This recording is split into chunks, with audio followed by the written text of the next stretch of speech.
Bismillahirrahmanirrahim. Assalamualaikum warahmatullahi wabarakatuh. Alhamdulillah nahmaduhu subhanahu wa ta'ala hamdan yuwafi ni'amahu wa yukafi'u mazidah. Ya Rabbana lakal hamdu kama yanbaghi li jalali wajhika wa 'azimi sultanik. Subhanaka la nuhsi thana'an 'alaika anta kama athnaita 'ala nafsik. Falakal hamdu wa lakal syukru 'ala dhalik. Allahumma salli wa sallim ala habibina wa syafi'ina wa maulana sayyidina Muhammad wa ala alihi wa ashabihi wa tabi'ina lahum bi ihsanin ila yaumiddin. Allahumma ya Rabbana a'inna fi hadha asy-syahril karim ala as-siyami wal qiyam waj'alna fihi ya Rabbana min mutaqaika wa minal a'idina wal faizin wasurna yawmal qiyamati ma'a zumrati sha'imin warzuqna ya Rabbana taubata qabla al-maut wa syahadata 'inda al-maut wal jannata ba'da al-maut. Amma ba'du. Kami cintai, kami muliakan para orang tua kami, saudara-saudari, para pemirsa, para pendengar dimanapun Anda berada. Alhamdulillah kita bisa bersama-sama melanjutkan usaha upaya kita untuk semakin kenal Allah dengan mengenal nama-nama Allah, yang pada saat ini kita mengenal nama Allah Al-Qahhar, yang makna qahar itu adalah zat yang mematahkan kekuatan pembangkang-pembangkangnya, zat yang maha kuasa untuk mematahkan pembangkang-pembangkangnya,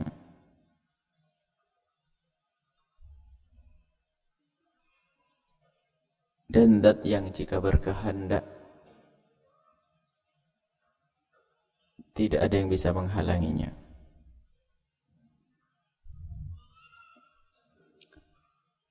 Zat yang pertama, zat yang mematahkan kekuatan pembangkang-pembangkangnya. Yang kedua adalah zat, maknanya ya zat yang jika berkehendak tidak ada yang bisa menghalanginya.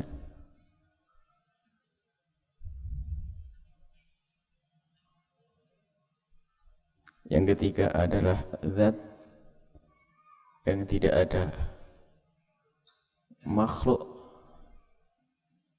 kecuali harus ikut aturannya. Tidak ada ciptaannya kecuali di bawah aturan dan komando Allah Subhanahu wa ta'ala.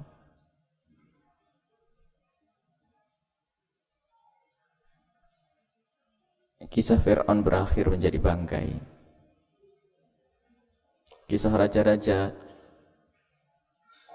perkasa pun harus mengakhiri dengan kematian.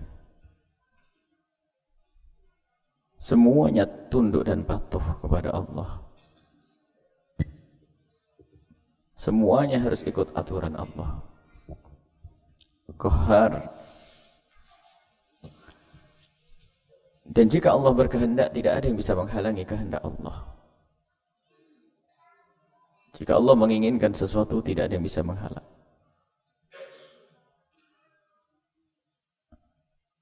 Kalau Al-Qahhar diartikan dengan bahasa kita adalah,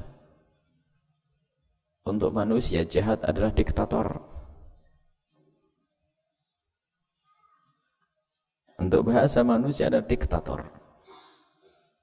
Dia mengatur bangsa sesuka hati. Siapapun yang berbeda akan digilas. Itu urusan manusia dengan manusia, dan menjadi sifat jelek jika digunakan untuk manusia. Akan tapi untuk Allah, kita pun tidak menerjemahkan dengan diktator untuk Allah. Tapi jika berkehendak, seperti Jabbar juga, jika berkehendak tidak ada yang bisa menghalangi kehendak Allah Subhanahu wa taala. Apa bagian kita dari nama Allah tersebut? Imam Ghazali mengisyaratkan setelah kita faham tentang nama Allah dan sifat Allah, hendaknya kita berakhlak seperti yang diajarkan oleh Allah melalui nama dan sifatnya. Jika Allah Rahman Rahim, kita harus punya sifat kasih sayang juga. Sekarang bagaimana kita menjadi qahhar? Tentunya qahharnya seorang hamba bukan seperti qahharnya Allah. Tapi kita mempunyai sifat bagaimana? Ada yang kita tundukkan. Siapa yang harus kita tundukkan? Yang kita tundukkan adalah musuh-musuh kita. Kita punya musuh, kita tundukkan. Jangan sampai musuh kita itu menjadikan kita tidak lagi merasa menjadi hamba Allah. Kita tundukkan musuh-musuh kita yang bakal mengganggu kita ini. Kita akan menjadi qahhar untuk musuh-musuh kita. Sehingga kita tundukkan musuh-musuh sehingga mereka tidak mengganggu kita untuk menjadi hamba Allah, untuk mengabdikan diri kepada Allah. Dan musuh manusia yang paling dahsyat adalah hawa nafsunya sendiri, yang mengambil nama Allah Qahhar, yang faham makna Allah Qahhar, maka hendaknya dia bergegas untuk bisa memerangi musuhnya, khususnya musuh yang baina jambehi, yaitu hawa nafsunya yang ada pada dirinya sendiri. Sehingga kalau sudah musuh ini ditundukkan, maka mudah baginya untuk mengabdikan diri kepada Allah Subhanahu wa taala.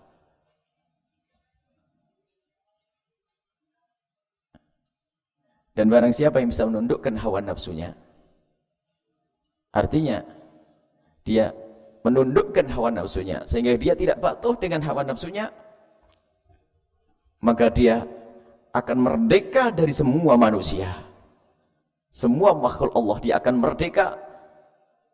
Karena apa? Seorang hamba yang hanya merasa hambanya Allah, dia tidak akan diperbudak oleh manusia. Seseorang banyak menjadi budaknya manusia, menjadi budaknya manusia, budaknya harta, budaknya pangkat dan kekuasaan. Akan tapi kalau seorang hamba sudah membebaskan dirinya yang memperbudak dirinya, budak hawa nafsunya, dibebaskan dirinya dari dibudak hawa nafsu, sehingga dia semakin merasa kalau dirinya hanya budaknya Allah, maka dia telah menang. Sehingga dia akan menjadi mulia, tidak diperbudak oleh manusia, tidak diperbudak oleh hawa nafsunya, tidak diperbudak oleh pangkat, tidak diperbudak oleh apapun. Itulah qahharnya manusia. Dan ini adalah perlu perjuangan yang besar untuk memangkas musuh-musuh, untuk mematahkan musuh-musuhnya. Manusia punya musuh-musuh, yaitu syaitan, hawa nafsu, godaan-godaan itu adalah musuhnya. Sehingga bagi siapapun dari hamba-hamba Allah yang mematikan hawa nafsunya, memerangi hawa nafsunya, maka yang subur adalah hatinya. Hatinya subur, imannya subur, selamat, maka semakin indah hubungannya kepada Allah Subhanahu wa taala. Nah, ini Imam Ghazali mengisyaratkan tugas kita setelah kita tahu bahwasanya Allah adalah Qahhar, mematahkan musuh-musuhnya, maka kita pun harus mematahkan musuh-musuh kita. Dan musuh kita adalah yang menjadikan kita semakin jauh dari Allah dan tidak kenal Allah Subhanahu wa taala. Termasuk diantaranya adalah hawa nafsu yang membawa. Hawa nafsu, kunci adalah diri kita, hawa nafsu. Hawa nafsu kita yang mengajari kita untuk senang dunia. Hawa nafsu kita yang menjadikan kita tertipu oleh wanita. Hawa nafsu yang menjadikan kita tertipu oleh tahta. Hawa nafsu, dan begitu juga. Dan diperbudak terus. Ada budak wanita. Budak wanita bukan orang mengabdi kepada wanita adalah hina. Seorang suami mengabdi kepada wanita karena Allah menjadi mulia.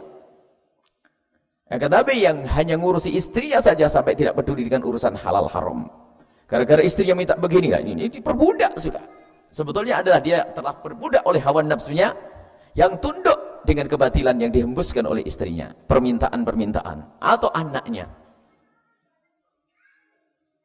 Makanya qahar yang harus kita pangkas adalah itu hawa nafsu. Sehingga dalam dunia tarbiyah, pekerjaan yang paling berat ini dikatakan jihad akbar.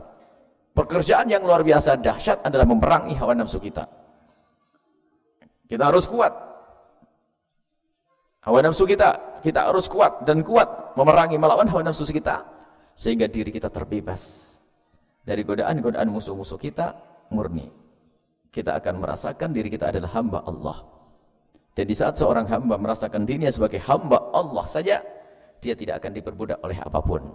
Sambunglah dia dengan Al-Qahhar, zat yang jika berkehendak tidak akan bisa menghalangi, zat yang akan mematahkan musuh-musuhnya, dan zat yang semua makhluk ada di bawah aturannya. Ini adalah Al-Qahhar. Al-Wahhab. Al-Wahhab adalah zat yang pemurah dengan pemberian, tanpa pamrih dan tanpa mengharap kembali. Zat yang maha pemurah dengan pemberian, dan Wahhab ini hanya pantas untuk Allah. Wahhab itu memberi, tidak ada pamrih. Allah memberikan segala kebaikan kepada hambanya, tidak mengharap apapun dari hambanya. Kalau manusia berbuat tentu ada harap. Harap kita semuanya berbuat harap, sehingga tidak pantas kita diberi di saat kita melakukan satu kebaikan lalu kita dikatakan sebagai Wahhab. Wahhab adalah yang berbuat tanpa harap kembali dan tanpa harap untuk diganti. Al-Wahhab. Dan cermati bagaimana Allah memberikan kepada kita segala kenikmatan, dari yang besar dan kecil, hingga sampai kita pun tidak bisa menghitung kenikmatan. Allah tidak mengharap. Bahkan Allah pun tidak merubah kemuliaan dan kejayaan Allah pengabdian kita. Sehingga bermaksiatnya seorang hamba, taatnya seorang hamba tidak akan merubah Allah. Seandainya semua manusia itu seperti Abu Jahal, tidak akan menurunkan derajat Allah. Seandainya semua manusia seperti Nabi Muhammad, semuanya tidak akan mengangkat lagi, karena Allah maha tinggi, maha tinggi, maha tinggi. Dan Allah tidak berharap apapun di saat memberi kepada hambanya. Tapi manusia di saat berbuat tentu ada harap. Sesaat adalah harap dari manusia. Nah, maka kalau kita mengharap dari manusia, ya tingkat tidaklah tingkat begitu. Ada lagi yang mengharap pemberian dari Allah naik, karena ingin mendapatkan pemberian dari Allah. Yang berbuat karena manusia, dia belum naik pangkat, dia masih di ukuran manusia. Tidak punya surga, tidak punya neraka. Tapi naik pangkat, orang berbuat baik karena Allah, karena ingin mendapatkan surga Allah. Tapi tetap ada harapan di sini. Bahkan yang mengharap Allah adalah menghindar daripada siksa Allah, ingin diberi karunia oleh Allah. Jadi kalau manusia tetap harap, hanya harapan manusia tidak berbuat ini ada yang terpuji dan rendah. Yang terpuji adalah hamba yang berbuat karena Allah, hamba yang melakukan kebaikan karena Allah, karena mengharap surga Allah, itulah ikhlas. Berharap dalam yarju liqa Allah, yarju, ada harapan-harapan. Kita mengharap dari Allah. Kalau berbuat baik kita mengharap. Al-Wahhab yang berbuat baik tidak pernah mengharap. Kalau kita sebagai hamba mengharap dari Allah. Nah, karena kita mengharapnya dari Allah, mulia kita. Jadi kalau kita tahu bahasanya Allah lah yang memberi dan tidak pernah berharap, pemahaman kita paling enak kalau kita berurusan dengan orang, jika memberi kita tidak perlu membalas. Sebab kalau kita berurusan dengan orang di saat berbuat baik lalu kita harus membalas, belum tentu balasan kita memenuhi keinginannya atau sesuai dengan apa yang diinginkannya. Mungkin ngedumel dan seterusnya. Maka dalam bahasa interaksi dengan para pejuang, kalau kita berurusan dengan orang ikhlas tidak susah. Tidak perlu kita berbahasa basi, tidak perlu kita dia berbuat baik karena Allah. Apakah kita sabar, tidak kita sabar, kita balas, tidak balas, karena dia urusannya dengan Allah. Orang tulus. Yang kenal hanya Allah lah. Allah zat yang maha memberi dan tidak berharap. Makanya kalau kita berurusan dengan orang tulus, di saat kita berbuat tidak mengharap kecuali dari Allah. Kalau mengharap kepada selain Allah, rendah. Karena Allah adalah zat yang di saat berbuat baik tidak pernah berharap. Lihat, sangat pantas untuk dicintai.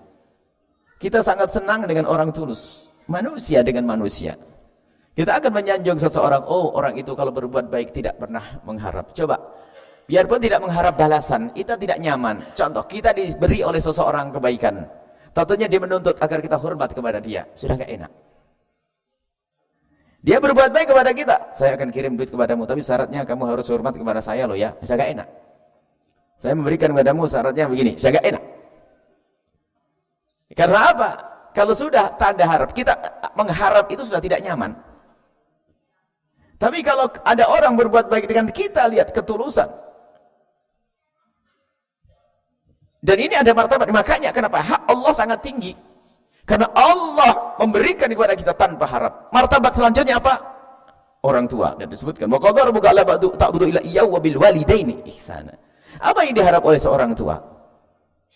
Luar biasa. Tidak ada ketulusan seperti ketulusan orang tua terhadap anaknya. Dengan penuh ketabahan, dengan penuh kesabaran. Orang tua kalau memberi apa? Bisakah kita membalas? Nggak bisa.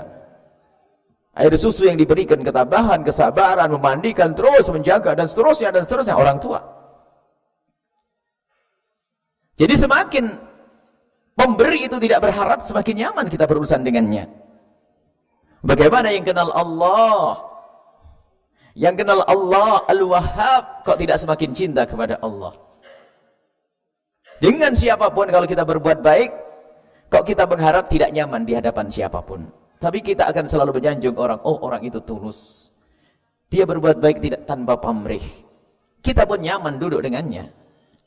Kita akan gampang bersamanya. Karena apa? Tidak ada harapan apa-apa. Tidak ingin, kita tidak sibuk untuk membalasnya.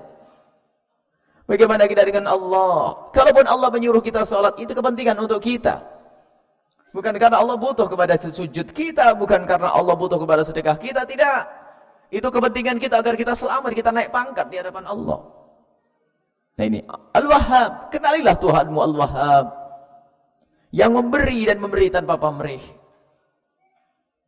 Maka di saat seorang hamba kenal Allah Al-Wahhab, maka yang ada adalah cinta. Lihat. Berapa banyak, sehingga syukur kepada Allah, menguatkan iman, merenungi nikmat-nikmat Allah, apa yang Allah berikan kepada kita. Dari segala nikmat, segala macam yang Allah berikan kepada kita, kita tidak bisa menghitungnya, alangkah banyaknya.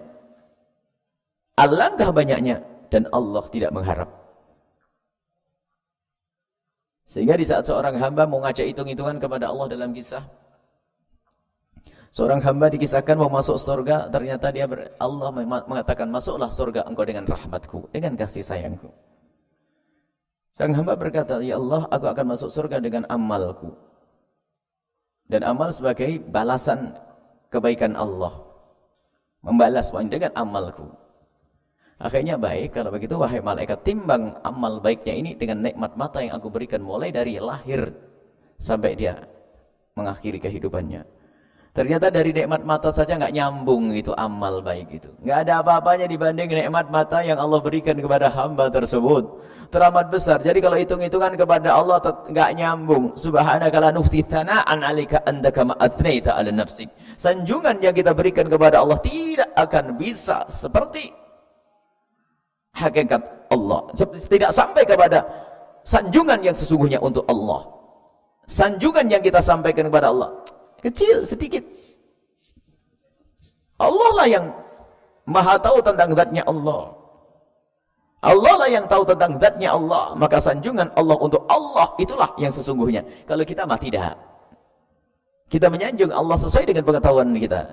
Dan pengetahuan kita adalah sesuai dengan kadar kerinduan hati kita kepada Allah. Pemahaman kita tentang sifat-sifat Allah dan nama-nama Allah. Semakin lemah ya, semakin kadang kita menyebut Allah yang maha pengasih pun tidak sadar kasih sayang Allah. Hanya itu latah di lidah, karena itu kita ucapkan dalam Bismillahirrahmanirrahim. Kita mengucapkan nama-nama Allah, hanya kita hafal karena setiap mau masuk kelas kita harus Allahur Rahmanur Rahimul Malikil Quddus.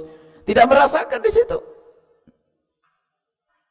Kita ingin di saat mengatakan Ar-Rahman, menyebut nama Allah Ar-Rahman, ingat kasih sayang Allah untuk kita. Kita ingin di saat menyebut nama Allah Al-Wahhab, dan yang pemberi tanpa pamrih, ingat Allah. Allah Maha Pemurah, Allah Maha Pemberi tanpa pamrih. Ingat segala nikmat Allah. Lihat, menjadi hamba apa sebenarnya? Hamba yang mudah bersyukur, hamba yang sambung kepada Allah.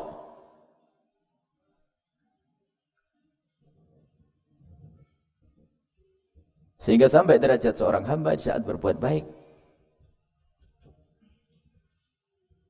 Berbuat baik tidak pernah mengharap yang namanya surga. Kita ngerti bahasanya Allah sendiri saat berbuat baik kepada hamba tidak pakai hitung-hitungan. Bagaimana aku menghambakan kepada Allah minta surganya, apakah tidak malu? Sudahlah, aku akan beribadah karena aku diperintahkan oleh Allah, selesai. Sehingga ada derajat seperti itu. Memang kita diperkenankan mengharap surga karena Allah pun juga ngajari kelas-kelas seperti itu. Sehingga kita minta surga. Dalam bahasa doa kita di bulan Ramadan, nas'alukal jannata wa na'udzubika minan nar. Aku minta surgamu ya Allah. Baik, itu juga diperkenankan. Akan tapi al-arif billah, kalau sudah orang kenal Allah yang sesungguhnya, dia beribadah karena dirinya adalah seorang hamba, selesai. Tidak terlintas, tidak masuk dalam lintasan benaknya bahwasanya ia akan surga dan seterusnya. Aku seorang hamba. Karena Allah telah memberikan kepadaku segala kenikmatan tanpa pamrih. Pantaskah jika aku melakukan kewajiban penghambaanku kepada Allah lalu aku mengharap dari Allah? Jadi sampai derajat itu. Jadi ikhlasnya tingkat-tingkatan manusia itu. Baik, itu adalah Al-Wahhab, Allah yang Maha Pemberi tanpa mengharap penggantinya dan tanpa pamrih. Kemudian nama Allah Ar-Razzaq.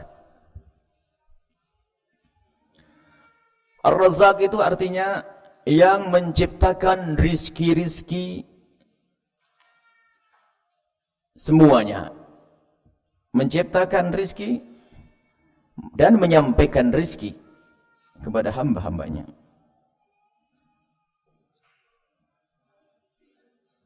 Menciptakan rizki, yang kedua menyampaikan rizki, yang ketiga memperkenankan hamba untuk menikmati rizki tersebut. Ada 3 tahapan. Allah menciptakan rizki,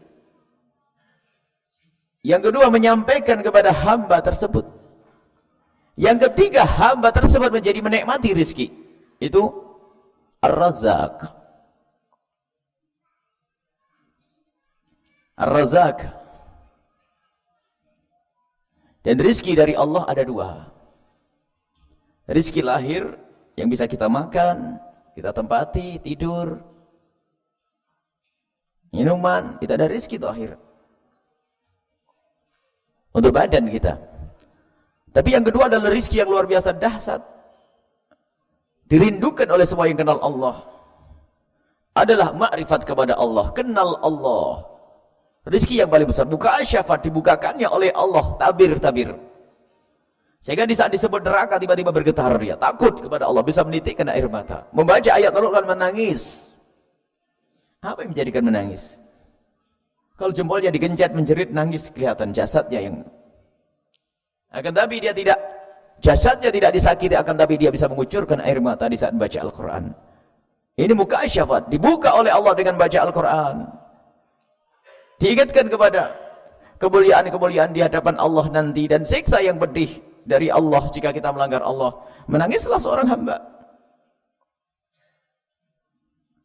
Sehingga rizki yang sifatnya lahir tadi hanya untuk kepentingan kita sesaat, sepanjang, dan itu ada masanya. Ada yang bisa menikmati umur 50 sampai umur 60, ada umur 70, selesai, berakhirlah. Tapi yang satu lagi rizki dari Allah yang merupakan makrifat kepada Allah, kenal ini rizki, dan ini adalah dibagi oleh Allah kepada seorang hamba. Tiba-tiba Masya Allah rindunya kepada Allah sehingga mudah baginya untuk melakukan sholat malam, bersedekah, apalagi segala kebaikan mudah dilakukan. Lihat yang diharap apa? Tidak digaji kok dia. Itu adalah mukasyafat.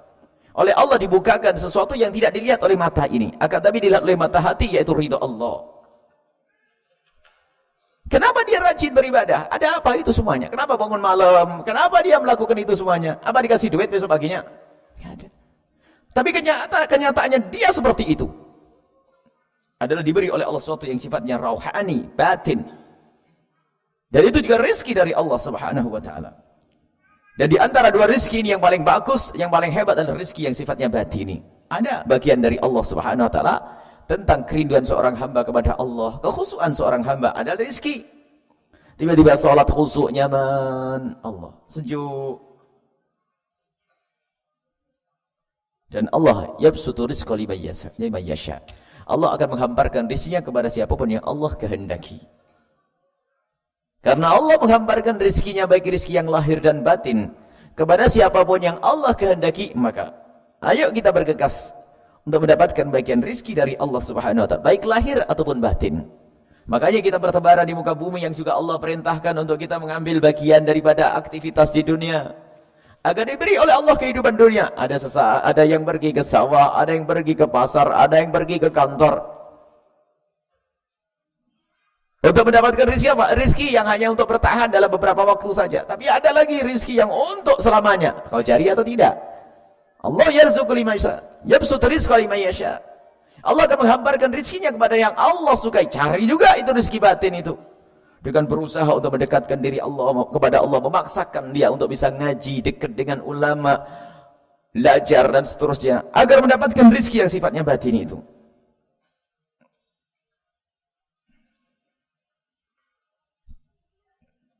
Baik. Nah ini. Kemudian apa bagian kita di saat kita sudah, apa tugas kita sekarang di saat kita sudah mengerti bahwasanya Allah lah pemberi rezeki yang sesungguhnya dan hakiki, baik lahir ataupun batin, untuk di dunia ataupun di akhirat nanti. Kalau sudah seperti itu, hanya Allah lah, ingat, hanya Allah yang bisa memberikan rezeki secara hakiki. Dan memang hamba-hamba bisa menjadi seorang pemberi rezeki, tapi itu wasitoh, hakikatnya dari Allah. Lalu bagian kita apa? Bagian kita adalah yakin yang sesungguhnya bahwa Allah lah pemberi rezeki yang sesungguhnya. Sehingga keyakinan ini akan membangun seorang hamba, dia tidak akan mengadu kecuali kepada Allah. Tidak akan bergantung urusan rezeki kepada Allah. Dia yakin bahasanya yang membagi rezeki adalah Allah. Yang faham makna ini mustahil dia mencari rezeki melalui jalan yang haram. Yang faham, karena rezeki sudah dijatah oleh Allah. Dan makanya kami sampaikan beberapa waktu yang lalu, rezeki sudah dijatah bagimu adalah 1 juta dalam seminggu. Atau 1 juta dalam setahun, itu jatahmu, rezekimu dari Allah. Tinggal bagaimana cara mengambilmu, dengan tangan kananmu atau tangan kirimu, jalur depan atau jalur belakang, tapi sudah dijatah. Oh, sudah dijatah kok kenapa pusing? Ambil dengan cara yang benar, yang halal, tutup keharaman, tetap nyampe kepadamu. Ini perlu dibangun keyakinan, karena Allah akan berikan kepada siapapun yang Allah kehendaki, dan sudah dijatah urusan rezeki oleh Allah Subhanahu wa taala. Pantang setelah itu melakukan yang haram. Aku tidak ingin mengambil jatahku dengan cara yang halal, yang haram. Karena apa? Sudah dijatah oleh Allah. Apapun betulnya, usahaku harus halal, halal, bersih, bersih, halal, halal, bersih, bersih. Sampai sudah dijatah oleh Allah Subhanahu wa taala. Sehingga seorang hamba yang kenal Allah adalah pemberi rezeki, yang menciptakan rezeki, menyampaikan rezeki, dan memberikan kesempatan kepada hambanya untuk menikmati rezeki tersebut. Maka kalau faham mana ini, dia akan bergantung hanya kepada Allah. Kalau dia berurusan dengan manusia hanya sekedar perantara, sehingga tidak akan kecewa di saat di PHK, di saat dia harus keluar dari ini, ataupun di saat ternyata kena wereng. Ya ngasih Allah. Bukan sawah ini yang memberikan rezeki kepadaku. Kalau ternyata sawahku ini gagal panen, bagi Allah mudah untuk memberikan dengan jalur yang lain. Ini keyakinan kepada Allah. Ar-Razzaq, Allah pemberi rezeki. Pemberi rezeki dan keyakinan. Sehingga yang faham makna ini, lihat, Allah memberikan rezeki, maka akan selalu kembali kepada Allah, tawakal kepada Allah di saat dia berusaha untuk mendapatkan rezeki. Lempeng, lurus jalannya. Sehingga apa? Kerjaannya halal, usahanya halal. Kenal hanya Allah Ar-Razzaq. Tapi yang meyakini bahasanya bosnya adalah Razzaq, yang meyakini bahasanya pertaniannya adalah Razzaqnya, yang meyakini tokonya Razzaqnya, lihat, mungkin jaga toko sampai tidak sholat. Kenapa? Ragi-ramenya toko, karena yang memberikan rezeki baginya adalah tokonya. Sengsara dia. Panen sudah tidak sholat asar, tidak jumatan, tidak puasa Ramadan. Razzaqnya adalah kebunnya. Tapi yang kenal Allah, Razzaqnya adalah Allah, pantang aku mengambil yang haram. Kenapa? Yang beri adalah Allah. Ini hanya sekedar perantara saja. Kalau seandainya perantara ini dipangkas oleh Allah, Allah bisa menurunkan dengan cara yang lainnya, memberikan melalui cara yang lainnya. Ini yang perlu dibangun keyakinan yang pertama. Yang kedua, keyakinan bahasanya Allah adalah Razzaq.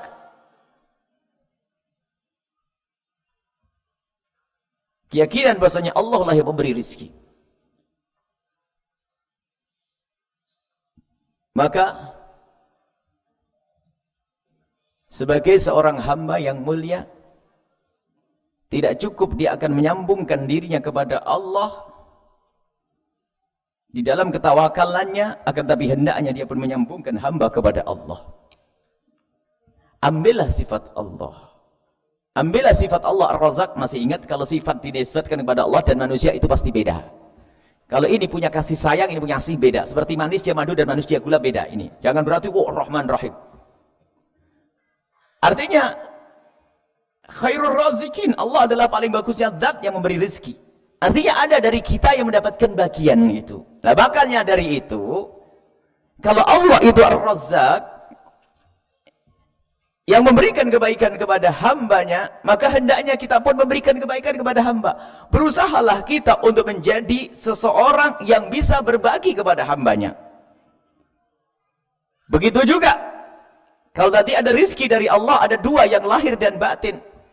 Maka kalau bisa pun kita bisa menjadikan sebab sampainya rizki Allah yang lahir dan batin kepada hamba Allah. Sesaat menjadi seorang pemberi petunjuk, seorang guru mulia. Lihat, belajar dia mencari ilmu dan mencari ilmu, mengamalkan ilmu. Tujuannya apa? Agar bisa menghantarkan manusia kepada manusia rizki batin, ilmu keimanan. Ilmu keimanan.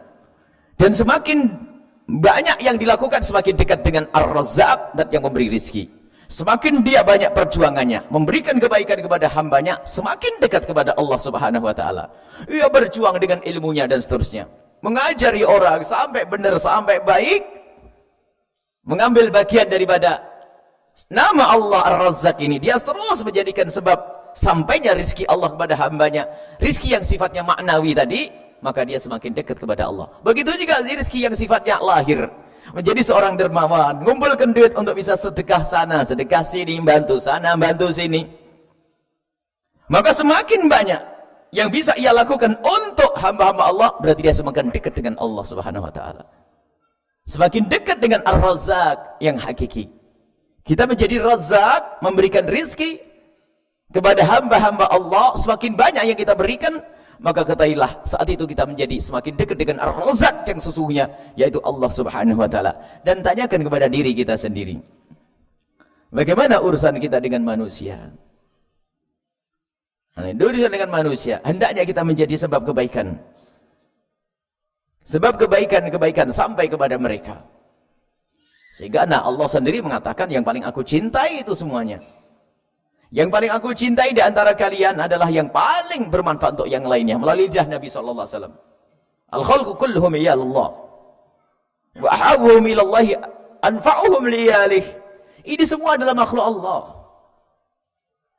hamba-hamba Allah. Dan yang paling dicintai oleh Allah siapa? Yang paling bermanfaat untuk hamba Allah. Allah bisa memberikan manfaat langsung, akan tapi ada hamba yang dipilih oleh Allah untuk bermanfaat untuk orang lain. Ingat, kalau ada orang fakir dan orang sakit, bukan karena Allah tidak bisa mengayakan mereka, bukan karena Allah tidak bisa memberikan kesembuhan kepada mereka. Dengan adanya orang fakir di kiri kanan kita, bukan karena Allah tidak bisa mengayakan mereka. Ingat, akan tapi adanya orang fakir ini karena Allah ingin mengangkat orang kaya yang sadar untuk bisa berbuat baik. Maka ada orang kaya jangan sombong di saat memberikan kebaikan kepada orang lain. Kadang-kadang kita sombong, siapa lagi yang membantu kalau bukan kita? Yuk, hebat benar, kayak Tuhan saja dia. Siapa lagi? Ayo, siapa lagi? Siapa lagi? Allah membuat orang fakir, bukan Allah tidak bisa ngasih rizki kepada mereka. Allah menjadikan orang fakir di sana dan di sini karena ingin mengangkat orang yang sadar. Fastabiqul khairat, sehingga berlomba-lomba untuk menggapai kemuliaan. Ini saja insyaallah. Kita lanjutkan pada pertemuan yang akan datang tentang nama Allah Al-Fattah. Wallahu a'lam bis-shawab. Baik, syukur kasihan kami haturkan kepada guru kita semua, Buya Yahya, atas banyak-banyaknya. Semoga apa yang disampaikan oleh beliau bermanfaat bagi kita semua. Amin ya rabbal alamin. Para hadirin hadirat rahimakumullah, selanjutnya kita masuki bagian tanya jawab kepada para hadirin dan hadirin yang bertanya. Kami persilakan satu penanya dari jemaah bapak-bapak dan satu penanya dari jemaah ibu-ibu dengan satu orang satu pertanyaan. Kami persilakan.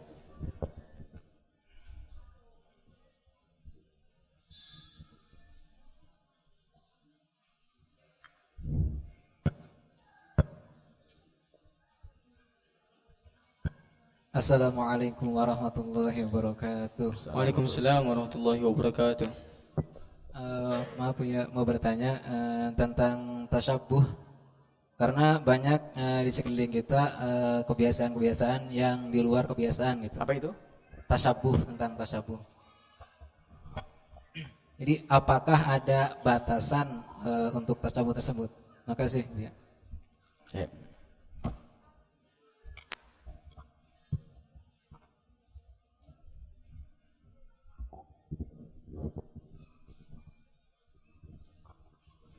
Bismillahirrahmanirrahim. Assalamualaikum warahmatullahi wabarakatuh. Assalamualaikum. Uya, yang saya tahu tentang tabarruj ialah wanita yang memamerkan keindahan dan perhiasannya kepada laki-laki, atau yang wanita yang menampakkan kecantikan leher dan wajahnya, dan ikhtilat bercampurin baurnya perempuan dan laki-laki yang bukan muhrim di sebuah momen dan forum yang tidak dibenarkan Islam. Dan bahaya dari tabarruj sendiri itu berdasarkan Quran dan hadis merupakan maksiat pada Allah, termasuk dosa besar, mendatangkan laknat, juga termasuk sunahnya iblis, dan juga mukhadimah jina. Yang saya pertanyakan di sini, Bu ya, kan banyak di masyarakat kita yang contohnya yang melaksanakan pesta besar-besaran pernikahan, istilahnya hajatan ya Bu ya, itu dikategorikan tabarruj dan ikhtilat bukan Bu ya? Masalahnya pernikahan sendiri dalam Islam kan hukumnya harus disiarkan ya Bu ya, dengan pesta kenduri dan itu lain-lain. Terus sebetulnya pesta yang bagaimana yang diajarkan Islam yang sesuai syariat? Mohon penjelasannya. Assalamualaikum warahmatullahi wabarakatuh. Waalaikumsalam warahmatullahi wabarakatuh. Tasyabuh menyerupai. Dilarang kita menyerupai orang kafir atau laki-laki menyerupai wanita. Dalam hadis sahih, man tasyabbaha biqaumin fahuwa minhum. Kalau kita menyerupai orang kafir maka kita digolongkan mereka. Laki-laki dilarang menyerupai wanita, wanita dilarang menyerupai laki-laki. Nabi SAW mengingatkan, la'ana Allah al-mutasyabbihina minar rijali bin nisa wal mutasyabbihat minan nisa'i birijal. Allah mengutuk, Allah murka kepada laki-laki yang menyerupai perempuan atau perempuan yang menyerupai laki-laki. Menyerupai seperti apa? Menyerupai kaum, kita menyerupai orang kafir, maka itu akan kita digolongkan dengan mereka, hukumnya haram. Akan tapi yang dimaksud menyerupai itu seperti apa? Yang dimaksud menyerupai adalah jika kita melakukan atau mengenakan sesuatu tersebut, langsung kita dibilang sama dengan orang kafir. Jadi itu menjadi ciri khasnya orang kafir. Siapapun yang pakai pasti dibilang kafir.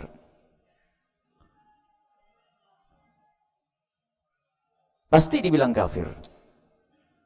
Pasti dibilang bersama mereka. Kalau kita pergi ke mana, pasti kita akan dikatakan seperti dia. Itu tasyabbuh yang haram. Cuma kalau ada orang pakai belangkon misalnya. Belangkon itu tidak ada urusannya dengan kafir. Itu sudah di sini di masyarakat Jawa. Kalau ini baju satu kaum, jadi tidak ada urusannya dengan agama. Baju satu kaum, ada model baju seperti itu. Selagi di tempat itu adalah tidak ada hubungannya dengan agama, ya karena masyarakat macam-macam, maka kita pakai baju seperti itu tidak ada masalah. Tapi yang sudah menjadi ciri khasnya, termasuk kegiatan menjadi ciri khasnya. Kalau kita ngadakan acara itu langsung orang bilang, pasti agama kita dibilang seperti dia. Jadi ada contoh orang Yahudi punya topi kecil atau baju yang dipakai oleh mereka. Jadi itu yang dimaksud tasyabbuh. Man tasyabbaha biqaumin fahuwa minhum. Termasuk budaya, cara hidup yang tidak ada dalam Islam, mohon maaf selama ini gencar. Contoh tasabuh yang jelas adalah apa?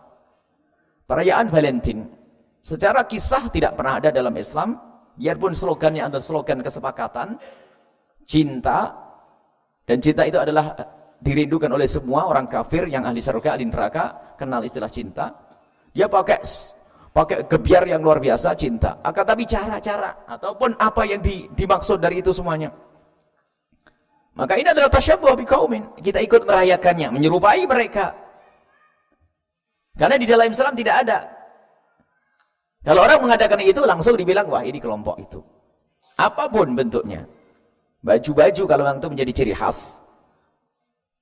Mohon maaf, pakai kalung salib ya. Oh, saya tidak, nah ini tasyabbuh sudah.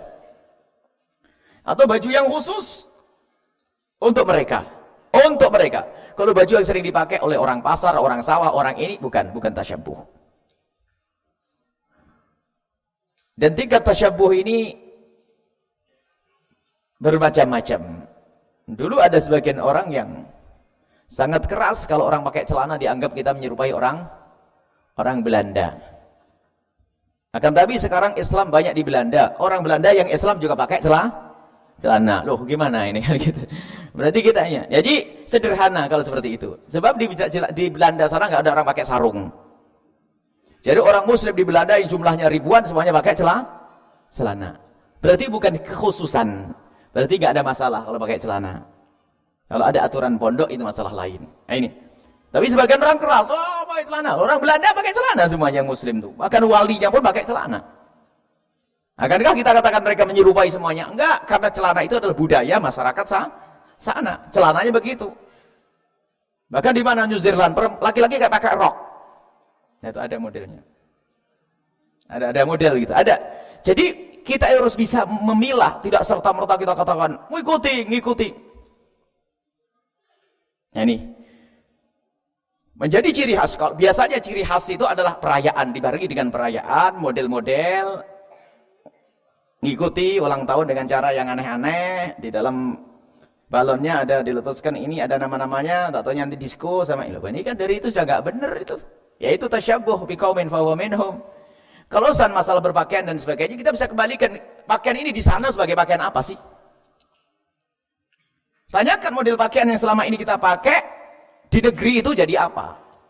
Nah kalau di negeri itu tidak menjadi ciri khasnya orang kafir, ya wajar, nggak ada masalah kita pakai. Itu. Jadi jangan terburu-buru juga. Kita menilai orang itu, ya ada sebagian orang sebetulnya berangkat dari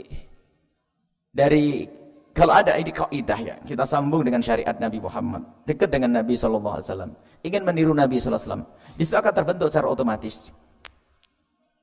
Kita akan menyenangi baju yang sangat disenangi Nabi, kita ingin cara yang disenangi Nabi, pergaulan yang disenangi Nabi. Ini. Itu adalah benteng yang luar biasa, sehingga kita tidak akan sempat niru siapapun.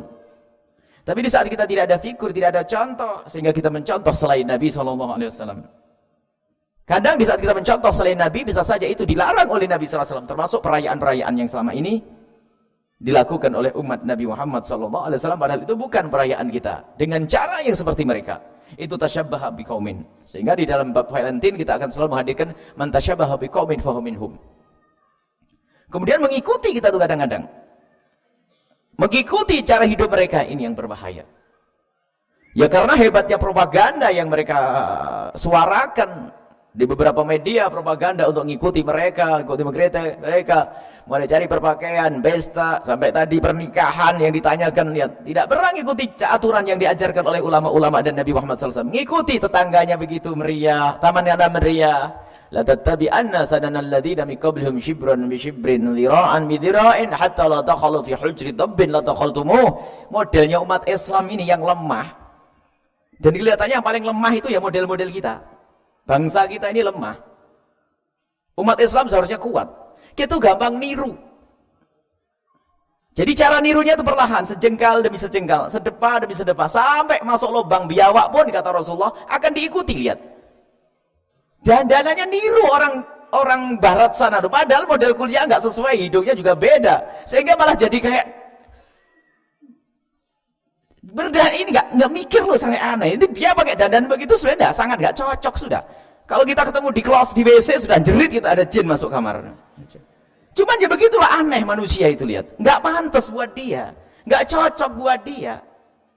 Tapi la tattabi'an sampai Allah dakhalu fi hujri dabbin la dakhaltumu. Masuk lubang biawak akan masuk. Begitulah akan mengikuti dan mengikuti. Nah ini. La tattabi'an sanal ladina shibran bi shibrin, sedikit demi sedikit. Kita akan terbawa itu.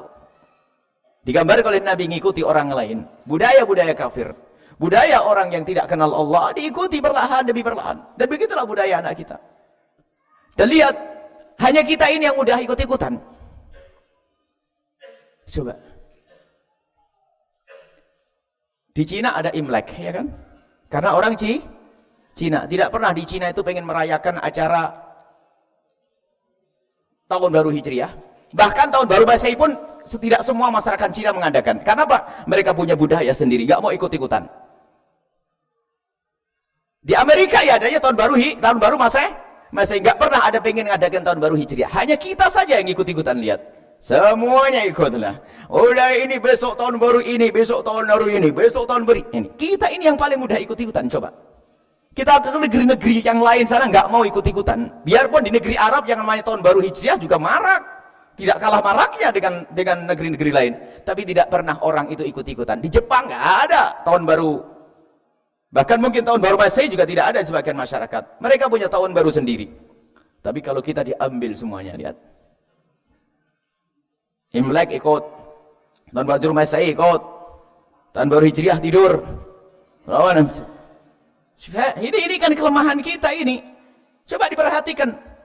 Di negeri-negeri kafir sana nggak pernah ada pengen, yuk kita ikut biar tambah banyak hari bahagia kita. Kita tambah, kita liburkan tahun baru Hijriah. Ya agar pegawai bisa rehat lah, nggak ada begitu. Tapi kita, wah ada tahun ini banyak liburnya, makanya kantornya banyak.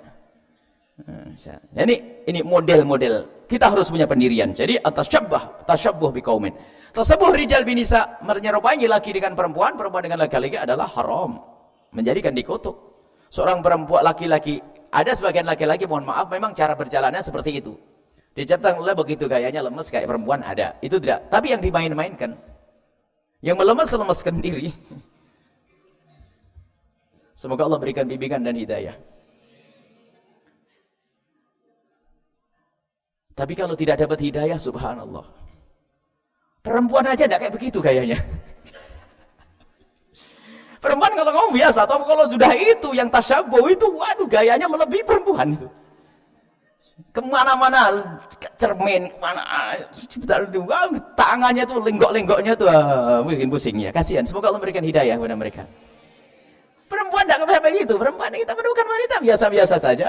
Tapi ini yang nyerupai ini, waduh, sak gayanya, melenggot-lenggotnya, tolehnya tuh bikin pusing orang.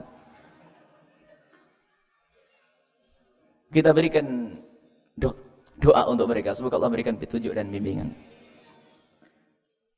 Dari dandanan yang merupakan dandanan ini dandanan yang khusus bagi kaum wanita. Siapapun yang pakai akan dibilang perempuan. Maka itu haram digunakan oleh kaum laki-laki. Begitu juga kaum wanita jika menggunakan pakaian. Kalau pakaian itu ditaruh di pinggir jalan, pakaian siapa? Pasti dibilang pakaian laki-laki, maka itu haram dipakai. Pokoknya itu kaidahnya. Jangan di saat dipakai, sebab sekarang memang zaman kabur, bukan matanya tok yang kabur. Sak yang pakai kabur ya nih. Mau sekarang baju tidur dipakai di pinggir jalan kan ada. Jadi memang ini zaman kabur, bukan mata tok yang kabur. Jadi ukurannya adalah tolong baju itu taruh di pinggir jalan. Orang bilang baju apa ini? Kalau ini bilang baju perempuan dipakai laki-laki haram. Kalau ini dibilang oh ini baju laki-laki dipakai perempuan haram. Itu kaidahnya selesai. Seperti itu. Jadi kalau sudah ditaruh di situ semua orang bilang oh ini baju laki-laki. Berarti apa? Khusus kaum laki dipakai perempuan haram antasyabahabi. Al-mutasyabbihati minar nisa birsal. Dan hati-hati ini. Kita didik anak-anak kita untuk wajar, untuk benar. Yang perempuan ya perempuan. Yang laki-laki ya laki. Ya jangan laki-laki diajari pakai rok. Ajar ini dan haram hukumnya. Kemudian ditanyakan tentang tabarruj. Tabarruj adalah intinya memamerkan aurat dan hiasan. Hiasan dan aurat. Aurat, siapapun wanita yang menampakkan auratnya di luar adalah tabarrujal jahiliyati. Dan dosanya dosa double. Orang yang membuka aurat dosanya double. Kita doakan. Alangkah banyaknya zaman sekarang, zaman budaya ini, Masya Allah. Tapi sisi lain kita juga terharu, masyarakat kota juga sudah banyak yang sadar. Kerudung, jalbab hampir merata sudah. Tapi sisi lain ada hamba-hamba yang belum sadar. Subhanallah. Semoga Allah memberikan bimbingan dan petunjuk kepada siapapun. Kita tidak merendahkan dan menghinakan siapapun. Akan tapi ketahuilah, kalau ada orang tabarruj seperti ini, dosanya tidak diri sendiri. Dia dosa membuka auratnya. Tapi lebih dari itu, dia telah berdosa membuat orang lain melihat dia, dan dia akhirnya berdosa double. Dan doublenya enggak kira-kira. Sehingga jangan dianggap sepele, sebagian mengatakan minal kabair, dosa gede. Tabarruj termasuk dosa besar, bahkan dianggap dosa sepele, dosa kecil. Ada orang mengatakan dosa kecil. Bagaimana dosa kecil? Itu bukan dosa untuk dirimu sendiri. Bukan seseorang memperhatikan lehernya kemudian menjadi ini. Mungkin seorang wanita yang tabarruj, yang membuka auratnya seperti itu akan berkata, "Loh, kenapa kau lihat saya?" Lah kalau memang tidak pengen lihat, kau dikunci di kamar sana atau hidup di hutan sana, kan begitu. Sudah begitu kadang-kadang malah berkata, "Yang penting kan hatinya bersih." Wah, ini lebih jahat lagi. Dipikir yang kerudungan hatinya jelek semuanya. Tidak malu, Bang. Kadang-kadang orang yang penting kan hatinya bersih. Memang Siti Aisyah, Siti Fatimah hatinya kotor sampai beliau harus rapat, harus menutup aurat. Nah ini, ayo kita didik anak-anak kita. Tolong jangan menilai orang lain. Kalau kita melihat tetangga kita masih seperti itu, kita doakan, bukan untuk dihinakan. Akan tapi ini, lihat, bagi orang yang terbuka hatinya harus sampaikan itu. Dosamu double kalau engkau membuka aurat di depan kaum laki-laki. Bukan dosa untuk dirimu, bukan satu orang, dua orang, tiga orang, empat orang yang melihatmu. Dan bisa saja di saat terpesona dengan kecantikan kemolekanmu itu, kemudian dia kebayang untuk melakukan zina, biarpun zinanya dengan orang lain, pembukanya adalah engkau. Lihat. Luar biasa. Dan wanita adalah mulia, makanya dirawat. Dirawat. Ada kisah di barat sana, ada orang yang, kenapa sih kok harus rapat-rapat begitu? Kan cantik sayang dilihat orang ini. Kan cantik katanya. Ngapain dia harus ditutup? Ini kok ada apa memangnya dengan ditutup? Kalau dialog sama orang begitu, ini contohnya seorang syekh. Ini seorang syekh lagi diajak ngobrol sama orang kafir yang mengkritisi tentang kenapa perempuan Islam kok harus pakai rapat-rapat begitu. Akhirnya sang syekh itu punya dua coklat, yang satu dibuka, yang satu ditutup, dijatuhkan di lantai. Ya syekh, Pak tolong ambil, itu pilih yang mana? Pilih yang ditutup. Lah, yang dibuka sudah enak, tinggal makan. Oh enggak, enak ini bersih nih. Oh, sama. Jadi kalau diajak dialog pakai dalil, dia tidak ngerti Al-Quran ya. Kenapa dia harus ngambil coklat yang masih dibungkus? Kok tidak yang sudah dibuka tinggal ngelahap tok? Kenapa juga repot ini ceritanya? Kenapa salaman aja kok susah banget? Perempuan aja salaman kok kayak apa saja? Baik, itu punya Ratu Elizabeth itu. Siapa yang bisa salaman dengan dia? Semua orang bisa salaman? Ya enggak dong. Wah, berarti wanita muslimah kayak ratu. Tidak diobral di mana-mana, bingung dia. Jadi sebetulnya kemuliaan kadang-kadang diterjemahkan oleh pendengki dengan kerendahan. Engkau adalah mulia, wahai adik-adikku semuanya. Mulia. Jangan jadikan mata-mata jalang itu menyaksikanmu, melihatmu dengan syahwatnya, memperhatikan dengan, sehingga wanita mulia itu disaksikan kemolekannya oleh orang merasa marah itu. Azzah, effah. Ada apa kau lihat aku? Dia merasa tidak nyaman di saat disaksikan kecantikannya. Kenapa? Dia tahu bukan untuknya. Dia main-main. Sebenarnya hanya martabat saja. Yang berani menikmati mataku dalam keadaan haram, dia bisa menikmati lebih jauh dari itu. Apa bedanya mata dengan ini? Apa bedanya dengan ini? Kalau sudah berani kurang ajar, berarti dia lebih, kalau ada kesempatan dia lebih kurang ajar lagi. Sebetulnya dia menghinakan. Sementara dirimu harus dilihat dengan cara halal. Qabiltu nikahaha. Baru wanita mulia dalam Islam. Nggak ada pendidikan seindah dalam Islam. Baik. Kemudian tabarruj, wahai adik-adikku semuanya. Kita galakkan sekarang bagaimana rasa malu kita tanamkan di anak-anak kita. Rasa malu kita tanamkan di saudari-saudari kita. Ini kemuliaan, jangan dianggap itu sepele. Agar tapi bertahap ya. Jangan sampai pulang di rumah anaknya di rotan semuanya. Kamu tidak pakai kerudung. Wah, dipikir, oh mama tadi makan apaan nih? Jadi ini halus, lembut, indah. Coba ini majelis semuanya. Mereka itu sebab yang kami teriakan tadi pagi. Banyak orang membuka aurat karena apa? Ada dua manusia yang melanggar Allah karena dia tidak mengerti. Yang kedua karena dia lupa. Ada tiga. Yang kedua karena lupa ditutup dengan amal baik. Yang ketiga karena kesombongan. Yang paling rendah sombong. Orang melakukan kemaksiatan karena sombong. Sombong dengan syariat. Wah, ini adalah hina dan hina. Yang martabat selanjutnya adalah orang yang melakukan kemaksiatan karena dia tertipu dengan kebaikan yang sudah dilakukan. Mungkin dia adalah ahli sholat, ahli ibadah, sehingga apa? Urusan yang lain jadi ngentengin. Dia tertipu, dipikir dia sudah bisa masuk surga dengan sholatnya. Mungkin dia adalah orang yang sangat baik, puasanya tidak pernah putus, bangun malamnya tidak pernah putus, mungkin sedekahnya banyak, sehingga dia melakukan dosa yang lain, nggak sadar. Jadi dia melakukan dosa karena tertipu dengan amal baiknya. Tadi bagi kita sampaikan.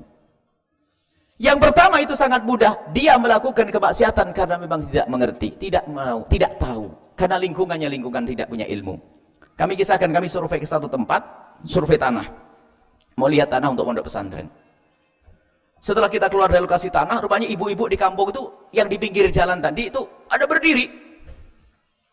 Pakai celana pendek, rok pendek, pakai celana, ngaco bajunya. Cuman badan Buya minta foto. Ini. Subhanallah. Kami yakin mereka itu pakai celana pendek begini bukan karena menantang Allah, karena tidak ngerti ilmu, karena lingkungannya seperti itu. Bahkan ada yang malu fotonya di belakang saya, di belakang saja. Karena dia nggak bener, nggak pantas betul di depan. Sehingga dia begitu dengan, dari mana kamu kenal? Jadi ada yang lihat dari Facebook, lihat dari ini, cerita begitu. Jadi dengan kepolosannya orang kampung pakai celana seperti itu bukan karena dia tidak ngerti ilmu. Maka mudah orang ini suruh duduk pengajian 2 kali sudah rapi orang itu. Karena apa? Hatinya insaf, polos. Makanya jangan merendahkan siapapun. Kalau kita menemukan ada orang di pinggir jalan dengan batu seronok sebagainya, mungkin dia lingkungannya yang tidak mendidik dia. Mungkin dia belum mengerti, mungkin. Cuman ilmu tadi untuk kita ini loh. Jangan sampai kita melakukan kemaksiatan karena kesombongan atau karena tertipu dengan amal kita. Sudah merasa ahli surga, mentang-mentang istrinya kiai, anaknya kiai, misalnya bapakmu bisa nolong,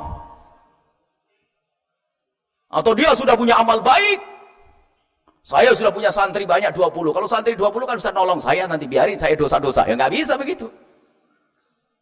Banyak yang tertipu karena dia sudah punya amal baik sehingga dia melakukan kejahatan, keharaman, termasuk tadi membuka aurat. Itu hati-hati ya.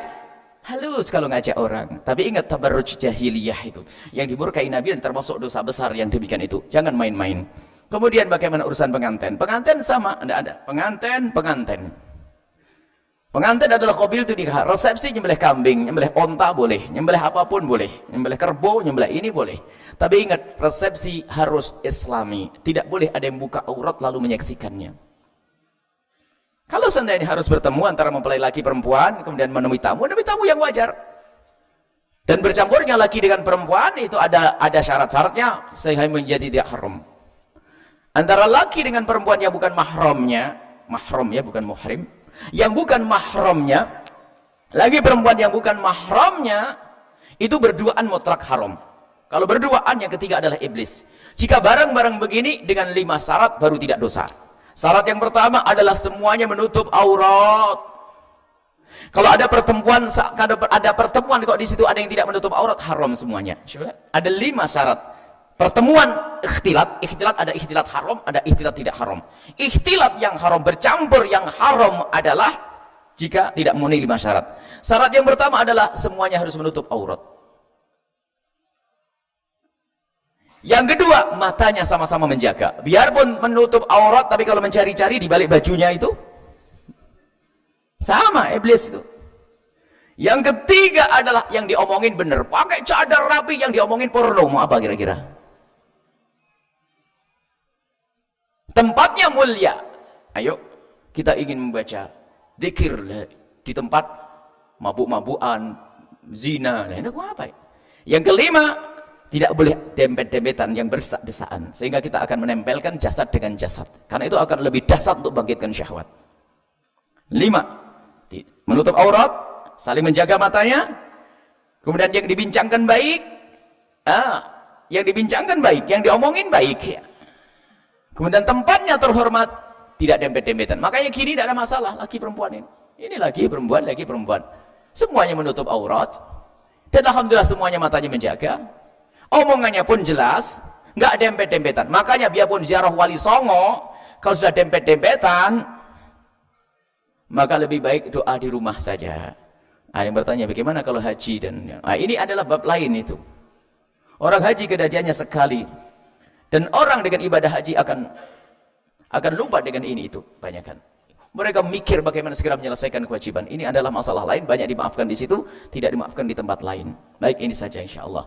Pengantin upayakan, kalau Anda termasuk sebagai orang yang biasa ngurusi pengantin, upayakan sang Islami mungkin. Didudukkan lagi dengan perempuan menutup aurat. Dan yang hadir pun hendaknya dihimbau untuk bisa menutup aurat. Baik, ini saja insyaallah. Jangan lupa tanggal 16 Ramadan 3 Juli untuk buka bersama di sini, mulai dari setengah 4 sampai maghrib, isya, taraweh buka di sini. Cuman ada himbauan bagi siapa yang ingin menyumbang takjil boleh, atau munggang buka boleh. Kalau tidak ada tetap datang, nanti insya Allah makan malam juga, nggak ada masalah ya.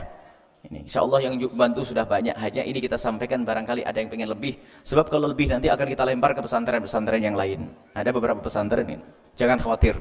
Nggak ada istilahnya mubadir di pondok itu, jangan khawatir. Tenang insya Allah. Bismillahirrahmanirrahim.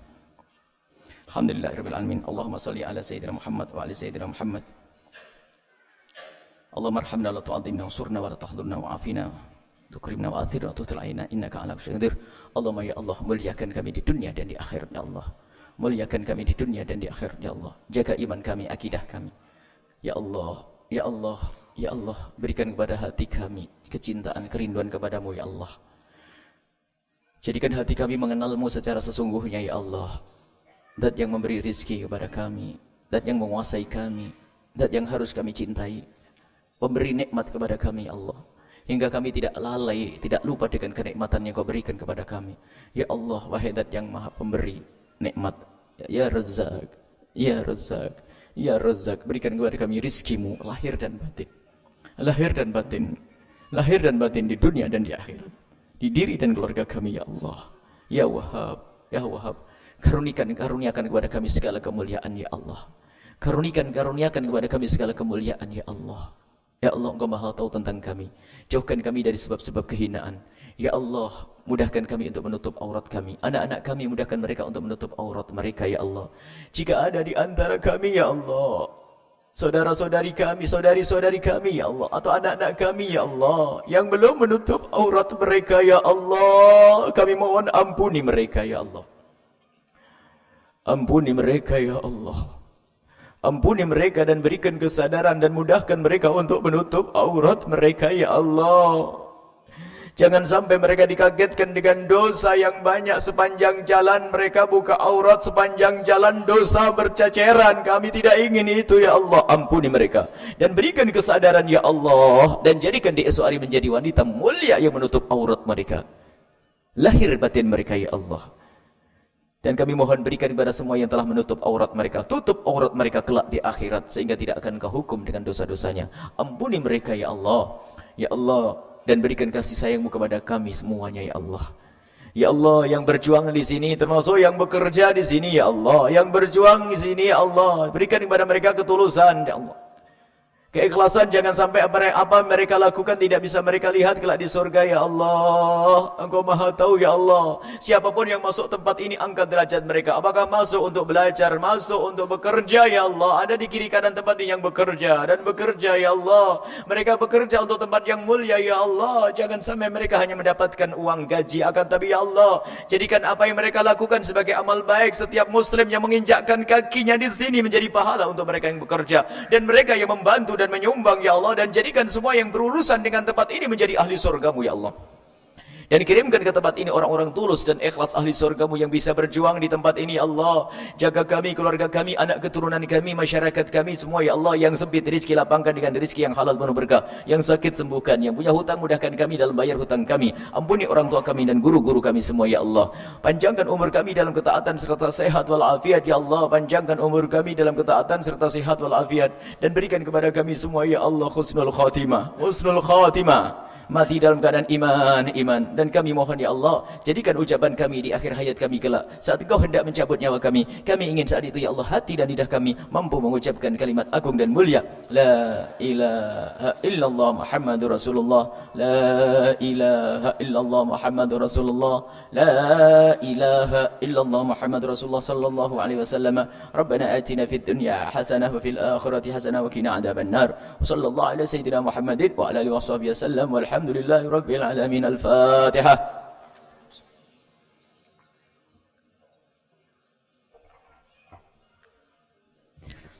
أشهد أن لا إله إلا الله نستغفر الله نسألك الجنة ونعوذ بك من النار أشهد أن لا إله إلا الله أستغفر الله نسألك الجنة ونعوذ بك من النار أشهد أن لا إله إلا الله أستغفر الله نسألك الجنة ونعوذ بك من النار اللهم إنك عفو كريم تحب العفو فاعف عنا اللهم إنك عفو كريم تحب العفو فاعف عنا اللهم إنك عفو كريم تحب العفو فاعف عنا يا كريم أشهد أن لا إله إلا الله نستغفر الله نسألك الجنة ونعوذ بك من النار أشهد أن لا إله إلا الله نستغفر الله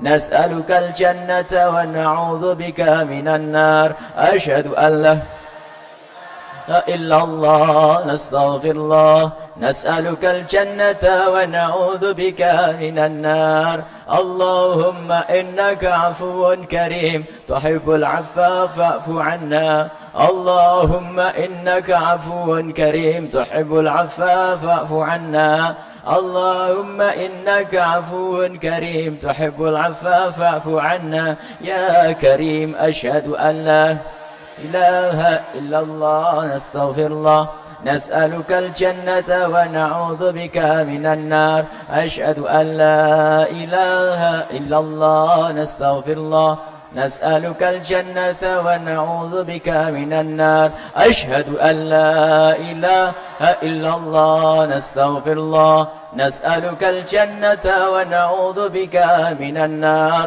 اللهم إنك عفو كريم تحب العفو فاعف عنا اللهم إنك عفو كريم تحب العفو فاعف عنا اللهم إنك عفو كريم تحب العفو فاعف عنا يا كريم وصدق لنا بركة الفاتحة.